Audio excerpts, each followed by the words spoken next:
ದಾವೋಸ್ನಲ್ಲಿ ನಡೆದ ವಿಶ್ವ ಆರ್ಥಿಕ ವೇದಿಕೆ ಸಭೆಯಲ್ಲಿ ಜಗತ್ತಿನ ಪ್ರಮುಖ ನಾಯಕರು ಉದ್ದಿಮೆದಾರರ ಜೊತೆ ಸರಣಿ ಸಭೆಗಳನ್ನು ನಡೆಸಿದ್ದು ಪ್ರಧಾನಿ ನರೇಂದ್ರ ಮೋದಿಯವರ ನಾಯಕತ್ವದಲ್ಲಿ ನಂಬಿಕೆ ಇಟ್ಟು ಭಾರೀ ಪ್ರಮಾಣದಲ್ಲಿ ಹೂಡಿಕೆ ಮಾಡಲು ಉದ್ದಿಮೆದಾರರು ಮುಂದಾಗಿದ್ದಾರೆ ಎಂದು ಕೇಂದ್ರ ಹೊಸ ಮತ್ತು ನವೀಕರಿಸಬಹುದಾದ ಇಂಧನ ಸಚಿವ ಪ್ರಹ್ಲಾದ್ ಜೋಶಿ ಹುಬ್ಬಳ್ಳಿಯಲ್ಲಿಂದು ಹೇಳಿದ್ದಾರೆ. ಈ ಬಾರಿ ಹೆಚ್ಚಿನ ದ್ವಿಪಕ್ಷೀಯ ಸಭೆಗಳನ್ನು ನಡೆಸಲಾಗಿದೆ. ಹಲವು ದೇಶಗಳ ಸಹವರ್ತಿಯೊಂದಿಗೆ ಚರ್ಚಿಸಲಾಗಿದ್ದು ಭಾರತದಲ್ಲಿ ಹೂಡಿಕೆಗೆ ಉತ್ಸಾಹ ತೋರಿದ್ದಾರೆ. ಶುದ್ಧ ಇಂಧನ ಕ್ಷೇತ್ರದಲ್ಲಿ ಜಗತ್ತಿನ 3ನೇ ಅತಿದೊಡ್ಡ ರಾಷ್ಟ್ರವಾಗಿ ಭಾರತ ಗುರುತಿಸಿಕೊಂಡಿದೆ. 4ನೇ ಆರ್ಥಿಕ ರಾಷ್ಟ್ರವಾಗಿದೆ. ಶೀಘ್ರದಲ್ಲೇ 3ನೇ ಆರ್ಥಿಕತೆಯ ರಾಷ್ಟ್ರವಾಗಲಿದೆ ಎಂದರು.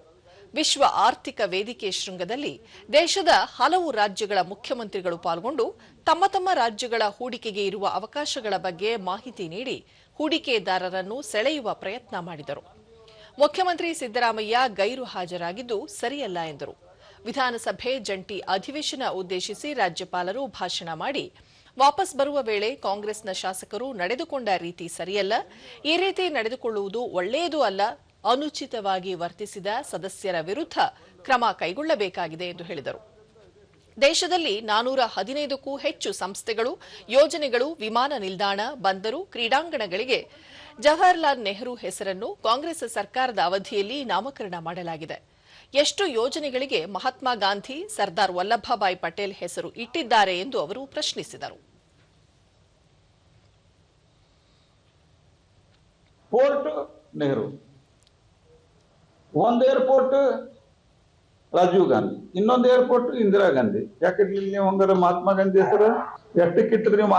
ಹೋಗ್ಲಿ, ಮಹಾತ್ಮ ಗಾಂಧಿ, ಸುಭಾಷ್ ಚಂದ್ರ ಬೋಸ್, ವಲ್ಲಭಭಾಯಿ, ನಾವು ವಲ್ಲಭಭಾಯಿ ಪಟೇಲ್ರ ಮೂರ್ತಿ ನಿಲ್ಸೋ ತನಕ ಎಲ್ಲರೂ ನೆನ್ಸಿರಿ ನೀವು?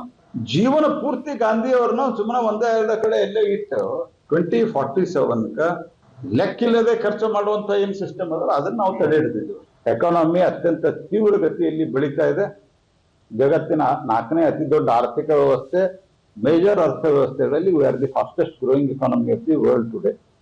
ಮತ್ತು ಆದಷ್ಟು ಬೇಗ ನಾವು 3ನೇ ಅತಿ ದೊಡ್ಡ ಆರ್ಥಿಕ ಶಕ್ತಿ ಆಗ್ತಾ ಇದ್ದೀವಿ. ಹೀಗಾಗಿ ನಾವೇನು ಹೋಗಿದ್ವಿ, highest meetings with the world business leaders, ಸುಮಾರು ಒಂದು 25ಕ್ಕಿಂತ ಹೆಚ್ಚು ಮೀಟಿಂಗ್ಗಳು ನಮ್ದು ಆಗಿದ್ದಾವೆ.